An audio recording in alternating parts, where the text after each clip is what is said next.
بسم اللہ الرحمن الرحیم۔ السلام علیکم۔ روزانہ واقعات سننے کے لیے اس چینل کو سبسکرائب کریں۔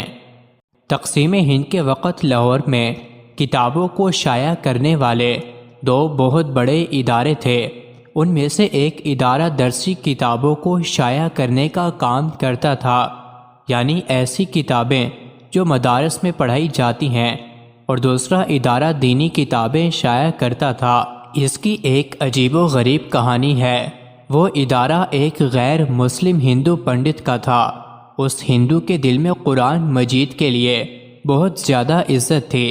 اس کے اداروں میں قرآن مجید کی طباعت کے لیے اتنا زیادہ اہتمام کیا جاتا تھا کہ ترک زمانہ کی یاد تازہ ہو جاتی ہے، کیونکہ ترکی کے لوگ بھی قرآن مجید اور حرمین شریفین کا ادب کرنے میں بہت مشہور ہیں۔ اس ہندو پنڈت نے قرآن مجید کی طباعت کے لیے اتنا خاص اہتمام کر رکھا تھا کہ اپنے ادارے میں کوئی بھی ہندو بندہ نہیں رکھتا تھا، بلکہ اس نے پورے ملک میں سے اعلیٰ حفاظ جن کو قرآن مجید اچھے طریقے سے یاد ہو وہ اپنے پاس ملازمت کے لیے رکھے ہوئے تھے۔ یہ سب ملازم مسلمان نیک لوگ تھے، ان کو قرآن مجید خوب یاد تھا۔ اس ہندو نے ان کے لیے ایسا انتظام کر رکھا تھا کہ کوئی بھی شخص بغیر وضو کے کارخانے میں داخل نہیں ہو سکتا، اور جس جگہ پر قرآن مجید کی پرنٹنگ ہوتی تھی وہاں پر اعلیٰ قسم کی قالین اور فرش بنائے گئے تھے۔ کوئی بھی شخص وہاں پر جوتوں کے ساتھ داخل ہونے کا مجاز نہیں رکھتا تھا۔ خود ہندو پنڈت بھی وہاں پر جوتا اتار کر اندر جاتا تھا۔ قرآن مجید کے ساتھ اس کا لگاؤ اور عشق ہکا بکا کر دینے والا تھا، کیونکہ وہ وہاں پر کسی قسم کا شور شرابہ اور ناپاکی برداشت نہیں کرتا تھا۔ جن اینٹوں پر قرآن مجید کی طباعت کا نقش بنایا جاتا تھا وہ اینٹیں بھی اچھی طرح دھو کر پاک کی جاتی تھیں، پھر ان اینٹوں پر کوئی اور کتاب شائع نہیں ہوتی تھی، وہ صرف قرآن مجید کے لیے خاص تھے۔ جب یہ ہندو پنڈت بوڑھا ہو گیا تو اس کے بچوں نے اس کارخانے کو سنبھال لیا۔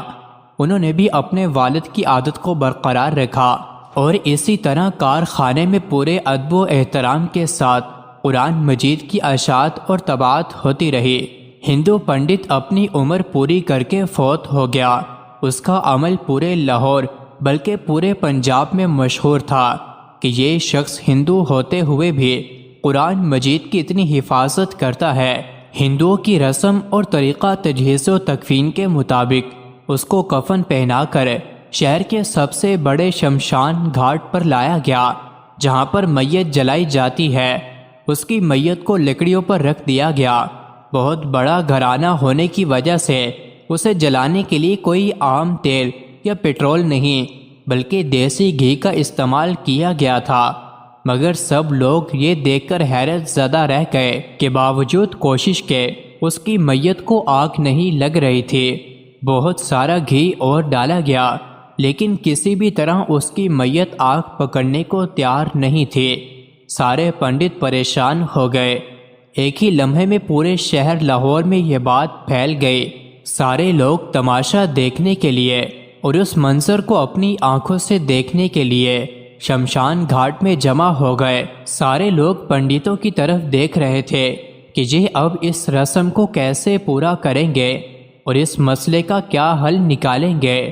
لاہور بادشاہی مسجد کے امام صاحب بھی ہندو پنڈت کے بہت اچھے دوست تھے۔ خبر شہر میں پھیلتی پھیلتی ان تک بھی پہنچ گئی۔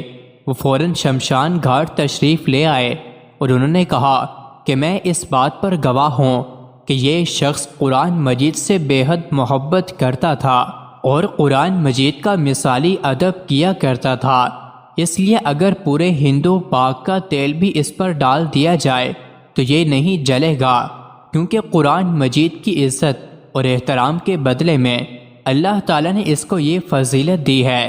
اس کی لاش کو جلایا نہیں جائے گا بلکہ دفن کیا جائے گا۔